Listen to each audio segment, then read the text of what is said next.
Hi.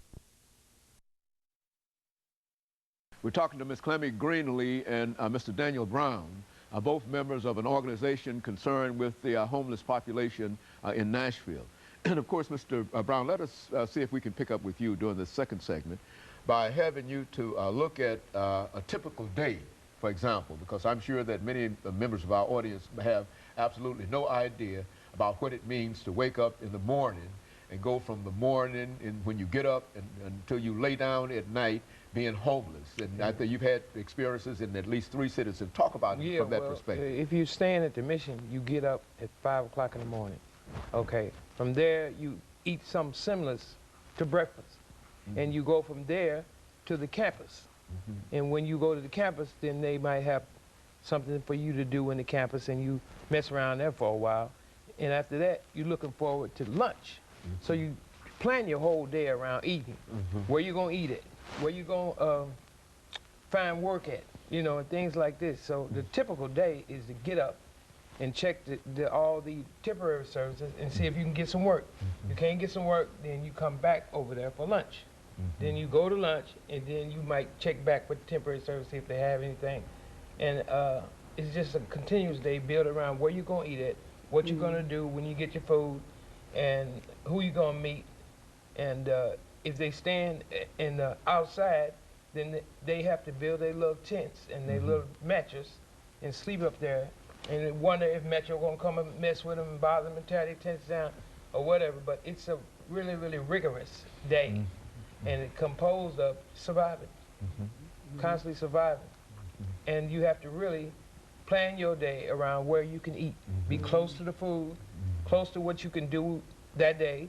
If you get some work out, then maybe you can buy you an outfit or buy you something that you need. And a lot of them just deal in drugs because they're so downtrodden. And the only thing that when they get paid, they can afford is a beer or something, some piece of drug or whatever. And they do that, and they're too tired to go to work the next day. So it's kind of like a hard it's about survival. We didn't ask for survival, but it fell on us. We didn't, you know, one day you wake up and you can't afford to stay in your house anymore. Or you come from another place and you want to know where, first thing you need to know is where the Mission is. Because people don't want you out in the street. People don't want you running around there, and then they like to panhandle. I don't panhandle myself because I ain't got the nerve. But but that's what they do. They panhandle for their money, any kind of way that they can get money. Okay. And so it's Ms. CGreenlee, it's a very, very difficult kind of situation, a different kind of life. Is that what we're saying? Yes, it's very different and difficult. You know, like he was stating, if you live under the bridge like I did, I didn't have the pleasure to make it to the Mission. But you living under the bridge, you know, especially as females out here homeless, you know, you worrying about your personal hygiene, where you gonna brush your teeth, where you gonna take care of your personal feminine care products at. And people look at you so rude and so cold and so stone-faced that they forgot they call themselves Christians, but they never once reached out and said, can I help you, my child? And when you get a devastating moment as if the whole world have turned against you, you have no hope. And people keep talking about drugs and alcohol. They need to understand that some of these people went to drugs and alcohol because they were so depressed and so stressed out because the world turned their back on them.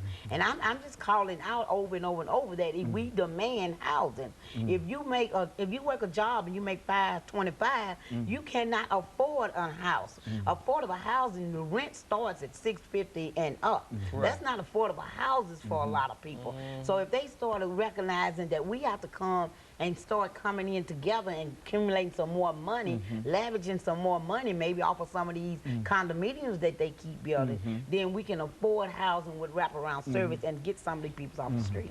Now, do you think that, this is a question to the two of you, do you think that the government has a responsibility to provide some kind of facility within the community where people can go by and use the bathroom and wash their faces and et cetera, et cetera? Would that be too much of a burden on the government or Metro or whatever to do that? No, would that be appreciated by individuals? Yeah, it would be appreciated by everybody because people who catch the bus might have to use the restroom.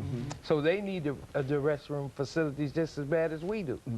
So we tried to advocate for that, and it got thrown out. They didn't work on it for us, but they promised They don't us. believe that that's that's needed or what? They don't believe it's needed. They don't believe it's necessary. The government has failed us severely. Yeah. I look at the system all the time and ask, what are y'all telling us here? It's three things I feel like you're telling us. Homeless, medical conditions, and drug addiction is a population that the system won't wipe out. That's all I can see, because they are not coming in and trying to accommodate us any kind of way. Even tourists coming in from cross country to view the Music City, they have no way of using the bathrooms unless they go buy something out of a restaurant.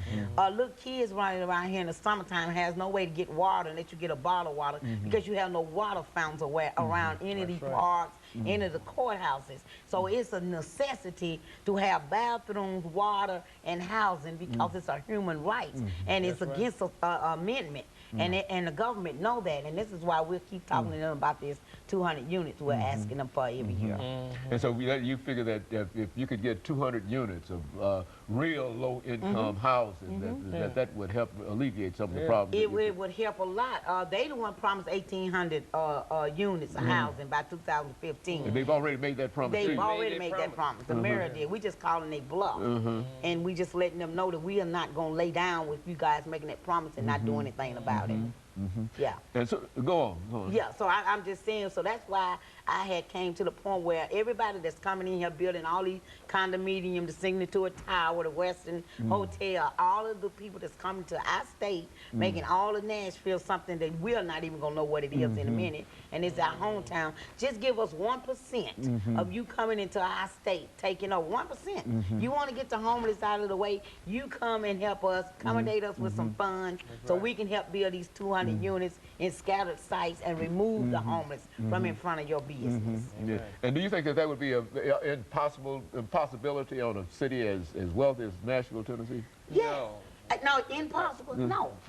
I mean, 1% of what we are asking for them is not number pocket change. Probably have it in their ashtray in the car, but no, it's not. It's just where's their heart at? Okay, let me make the audience aware that next segment we'll have another person to come here and to talk about some of the issues dealing with the homeless population.